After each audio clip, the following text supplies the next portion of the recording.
Quando algum famoso, celebridade ou alguma pessoa com determinada influência tem algum podre, famoso teto de vidro, e tenta esconder isso a todo custo, a ponto de ameaçar pessoas, mover os pauzinhos, sabe, processar, enfim, para que esses segredos não repercutam. Só que o efeito disso é justamente o contrário, acaba repercutindo muito mais. Aquilo que ele queria esconder acaba tomando uma proporção gigantesca, justamente pelo fato de descobrirem que essa pessoa queria manter o sigilo daquela coisa, né, que seria revelada. Vou dar um exemplo aqui. O caso do coach lá do Campari, por exemplo, com certeza você já viu falar nesse caso, né, já sabe do que se trata, né, com toda a certeza, né, que se ele não tivesse ameaçado a menina lá, né, para apagar o vídeo, né, em que ela zoava ele ali, fazia uma sátira com ele, com certeza não teria dado aquela repercussão que deu, e provavelmente todos já teriam esquecido. Só que por ele querer censurar a pessoa, o efeito foi astronomicamente maior, né? Em todos os canais, portais de notícias falaram sobre o caso, né?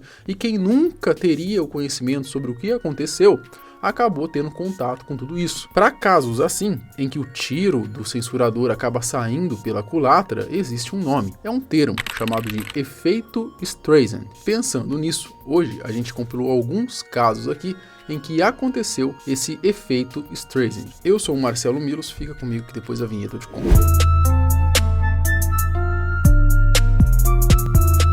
Bom, todo mundo sabe que os famosos não saem por aí falando tudo sobre a sua vida. Só que, vez ou outra, acaba vazando alguma coisa que eles não gostariam que vazasse. E no ato de tentar esconder, eles acabam explanando ainda mais o assunto. Esse termo surgiu no começo dos anos 2000 com a atriz e cantora Barbra Streisand.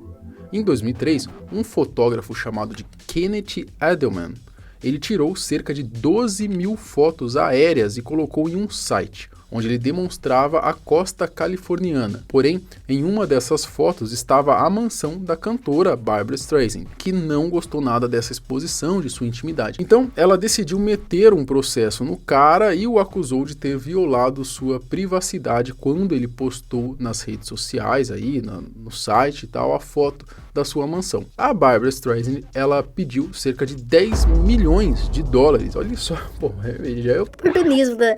Você vai parar pra pensar, né? 10 milhões de dólares de indenização, que obviamente foi negado pelo juiz. Eu não sei qual que é a ideia do advogado dela de querer pedir tudo isso, né? Uma loucura. O magistrado ainda disse que a artista deveria pagar cerca de 177 mil dólares que o fotógrafo gastou com advogados durante essa treta judicial.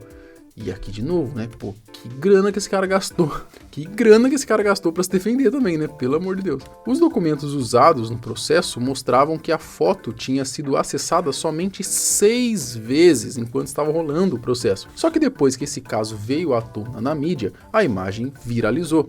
O site do fotógrafo recebeu cerca de 420 mil visitas só em abril de 2003. 2 anos depois do que aconteceu, Mike Mesnick, que é o fundador do blog TechDirt, ele deu a origem, então, ao termo efeito Streisand, que é quando tudo isso acontece, né? Justamente o contrário do que a pessoa quer. Então a gente vai conhecer agora alguns casos em que aconteceu esse efeito Streisand aqui no Brasil mesmo. Vitor Metaforando. Bom, o Vitor Santos é o cara do canal Metaforando, né? Aquele que faz análise de linguagem corporal do povo, né? Geralmente de expressões faciais. O canal do cara tem quase 6 milhões de inscritos e realmente ele faz vídeos muito legais mesmo, muito bons, que pegam muitas visualizações. Só que em fevereiro desse ano, o Vitor entrou numa polêmica quando entrou com um mandado extrajudicial pedindo para tirar do ar o vídeo do youtuber Thiago Santinelli, em que o título era React, Metaforando é farsa. Nesse vídeo aí, basicamente, né,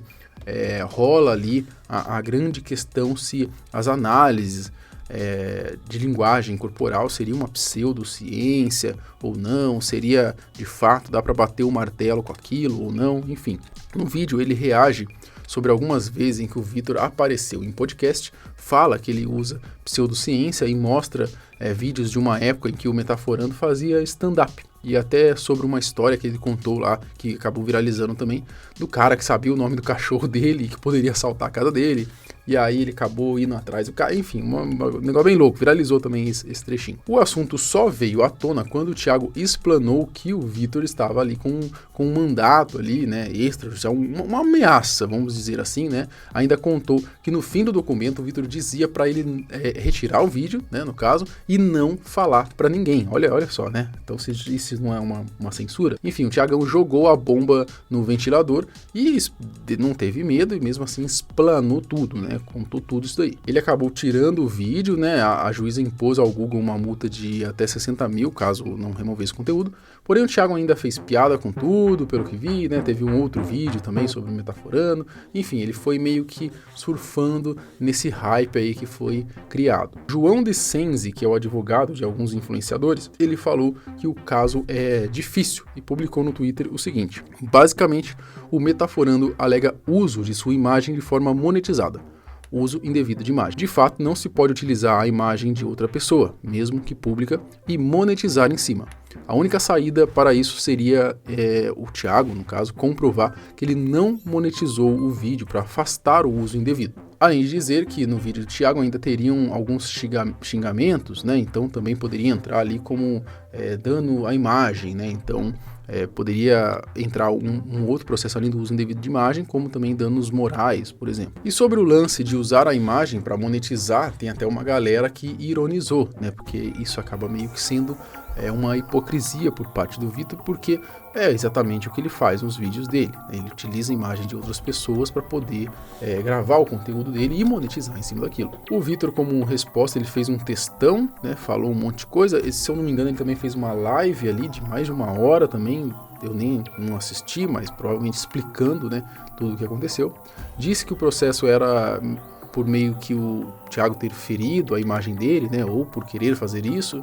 Só que, na verdade, judicialmente o motivo do processo foi pelo uso indevido de imagem. Apesar do vídeo original ter sido removido, uma vez postado, pode ter certeza que alguém salvou, então a galera direto acaba postando cortes, né, que ficam rodando nas redes, fazendo exatamente o que o Vitor queria evitar, dando mais repercussão pelo caso, né. O cara ainda fez um vídeo sobre o processo, né, e cresceu em cima disso aí, com certeza muita gente conheceu ele por causa desse rolê, eu mesmo nunca tinha ouvido falar nesse cara. Essa treta segue porque o Thiago ele tá postando direto coisas brincando com esse caso, né, tá ganhando cada vez mais seguidores, né, muitos influenciadores comentaram sobre esse caso e basicamente ninguém ficou do lado do Vitor nesse caso de tentar censurar, né, porque pega mal pra caramba aí quando algum influenciador tenta, de certa maneira, mesmo que a outra pessoa esteja ali criticando, né, tenta ali censurar o conteúdo.